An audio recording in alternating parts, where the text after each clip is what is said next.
का। Manish, over to you. बात करें हम यहाँ पर, देखिए आशिया भी, क्षितिज जी बात कर रहे थे कि बिहार में सीट बचाने को लेकर बात की गई है, बिहार में सीट कैसे बचे इसको लेकर देखा गया है, इसलिए बजट दिया गया है और झारखंड के लिए कुछ नहीं दिया गया है। तो देखिए, ये सबको मालूम है कि जब भी बजट आता है तो कोई भी सरकार क्यों ना हो, वो ये देखती है कि इलेक्शन कहाँ होने वाले, फिर उस हिसाब से बजट को बनाया जाता है। और क्षितिज जी ने एक चीज और भी कही कि बिहार के लिए केंद्र सरकार ने क्या किया। तो जब से एनडीए के साथ एक बार फिर से जेडीयू आई है, जब से एनडीए की सरकार फिर से आई है बिहार के अंदर, तब से लेकर अब तक बिहार को मिल ही रहा है और केंद्र सरकार दे रही है, क्योंकि केंद्र सरकार को भी मालूम है जितना हम बिहार को देंगे उतना हमें बेनिफिट मिलेगा, उसमें नो डाउट। और ये अमूमन होता ही आया है। तो आज का भी जो यहाँ पर बजट आया है, उसमें बजट के अंदर बिहार को देने की कोशिश की गई है।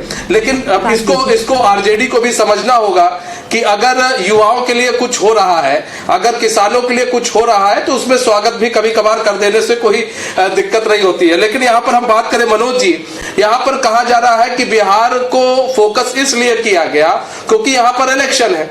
और ये आपको ही मालूम है, प्रशांत किशोर जो कि रणनीतिकार माने जाते थे एक समय में, कई पार्टियों के साथ रहते थे, उनको भी मालूम है जब भी बजट आता है, चाहे बजट कांग्रेस के समय पेश किया गया हो, चाहे बीजेपी के समय पेश किया गया हो, तो ये जरूर देखा जाता है, फोकस ये जरूर रहता है कब कहां पर क्या इलेक्शन है, फिर उस हिसाब से बजट को बनाया जाता है और तैयार किया जाता है। अच्छा, इसमें एक अच्छाई ये होती है कि इससे उस स्टेट की तरक्की हो जाती है। अगर इसको आप दूसरे नजरिए से देखें तो इसमें गलत क्या है?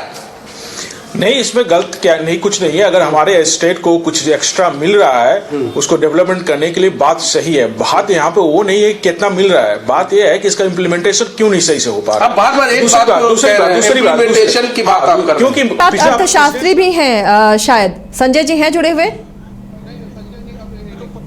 संजय जी अभी जो है हमारे साथ जुड़े नहीं हैं। अच्छा, और दूसरी बात हम ये बोलना चाहते हैं कि बिहार का अगर आप सचमुच डेवलपमेंट करना चाहते हैं और पलायन रोकना चाहते हैं, युवाओं को कुछ देना चाहते हैं, ये पूरे भारत में देखा जाए तो सबसे ज्यादा जो ग्रोथ करने वाले सेक्टर कौन सेक्टर है? मैन्युफैक्चरिंग सेक्टर नहीं है, सर्विस सेक्टर है। सर्विस सेक्टर हमेशा से कई 10-20 वर्षों से आप देखिए उठा करके सर्विस सेक्टर अभी भी इंडिया का सर्विस सेक्टर बहुत बढ़िया है, लेकिन सर्विस सेक्टर में बिहार में काम क्यों नहीं हो रहा है? गुजरात में काम होगा, महाराष्ट्र में होगा, आप चेन्नई में चले जाए वहां पे काम हो रहा है, बिहार में। इसीलिए यहाँ के लड़के जो सर्विस सेक्टर में करने के लिए वो बाहर जाते, दूसरे राज्यों में जाते, इस राज्य में नहीं टिक पाते हैं। और कितने लोग जो युवा है कृषि पर निर्भर रहना चाहते हैं, नहीं रहना चाहते कृषि पर। कृषि भी बिहार की कमाऊ कृषि नहीं है, इसलिए सर्विस सेक्टर पर ज्यादा ध्यान देना होगा बिहार का। अगर बिहार का सचमुच अगर कोई हितैषी है इसके बारे में सोचना चाह रहा है तो। अच्छा, नहीं, यहाँ पर तो कहा जाए टूरिज्म को बढ़ावा दिया जा रहा है। कहा गया है कि बुद्ध से जुड़े पर्यटक स्थलों का विकास होगा, यानी कि बुद्ध की तो नगरी कही जाती है बिहार को। तो यहाँ तो पर्यटन का विकास होगा और बढ़ावा दिया जाएगा। तो अगर पर्यटन बढ़ेगा तो जाहिर सी बात है यहाँ की इनकम बढ़ेगी। इनकम बढ़ेगी यानी कि यहाँ पर लोग आएंगे, पर्यटक आएंगे। अगर पर्यटक आते हैं तो यहाँ पर सोर्स ऑफ इनकम जब बढ़ जाता है तो यहाँ पर कंपनियां भी खुलेंगी। क्योंकि यहाँ पर बात की जाए, कई सारी ऐसी जो योजना के बारे में कहा गया है यहाँ पर कि यहाँ पर लगेंगे। अगर यहाँ पर लगता है, जैसे पटना एयरपोर्ट का विकास होगा तो कहीं ना कहीं कनेक्टिविटी बढ़ जाएगी, तो इससे फायदा ही तो होगा और रिवर्स प्लान तो होगा ही ना। नहीं, ये तो बात बोल रहे हैं हम यहाँ पे मेडिकल टूरिज्म की ओर भी ध्यान दिया जा रहा है। नहीं, टूरिज्म बढ़ा रहे हैं, बौद्ध की जो स्थली है उसको तो ग्रोथ करना चाहिए, इंटरनेशनल आइकॉन है, देश की बात नहीं है, विदेशों से लोग आएंगे। लेकिन अभी सवाल ये उठता है कि कितने % लोग अभी आ रहे हैं यहाँ पे टूरिस्ट अट्रैक्ट ज्यादा क्यों नहीं हो पा रहे हैं? इस पर हमको ध्यान देने की आवश्यकता है। इसलिए तो टूरिज्म को बढ़ावा दिया। हाँ, लेकिन यहाँ पर ज्यादा अट्रैक्ट क्यों नहीं हो पा रहे? आप हम न्यूज में छाप दे। पहली बात होगा जो बिहार का जो इमेज है ना उसको करेक्शन करने की आवश्यकता है। आप दूसरे स्टेट में जब जाइएगा तो बिहार के बारे में पूछिएगा, वो इमेज क्या है, वो इमेज करेक्शन, वो इमेज इरेजन की बात। क्षितिज जी बोलना चाहते हैं, ये जन सुराज के प्रवक्ता हैं मनोज जी, जिन्होंने कहा टूरिज्म पर ध्यान नहीं दे। क्षितिज जी, आप क्या कहना चाह रहे थे? देखिए, दो चीजें हैं। पहले तो आपके एंकर ने कहा कि क्षितिज जी ने कहा कि बिहार को कुछ नहीं मिला है, लेकिन बिहार को बहुत कुछ मिला है। तो मैं तो पहले कंफ्यूज था, और कहा इन्होंने कि आरजेडी को कभी कभी स्वागत करना चाहिए। पहले तो मैं कंफ्यूज हो गया था कि बीजेपी के प्रवक्ता हैं कि आप क्या एंकर हैं। दूसरी नहीं, उनका सवाल था बिहार के लिए दिख रहा है मनीष जी को। लेकिन देखिए, हम विपक्ष में है, हमें जरूरी है, हमारा ये कार्य है, और हमारे लोकतंत्र यही कहता है कि आप उसमें जो त्रुटियां, मनीष की आवाज दीजिए पीसीआर। माननीय तेजस्वी यादव ने ये भी कहा कि रेलवेज में जिस प्रकार से आरजेडी की आदत है, चाहे वो पटना के प्रवक्ता हो, चाहे वो दिल्ली के प्रवक्ता हो, उनसे बात कीजिए तो सीधे मीडिया पर सवाल कर देंगे। मतलब किसी चीज का स्वागत नहीं करते हैं। कोई बात क्षितिज जी भी स्वागत नहीं कर सकते किसी चीज का। मैंने आपसे बिहार में सर, प्लीज सर, मैं अपनी एक बात बता, मुझे लगा कि आप हैं, तो मैंने करेक्शन किया ना, मैं तो कह रहा हूँ मुझे लगा सर लग सकता है, लग रहा था सर लगा, मुझे लगा सर। आपसे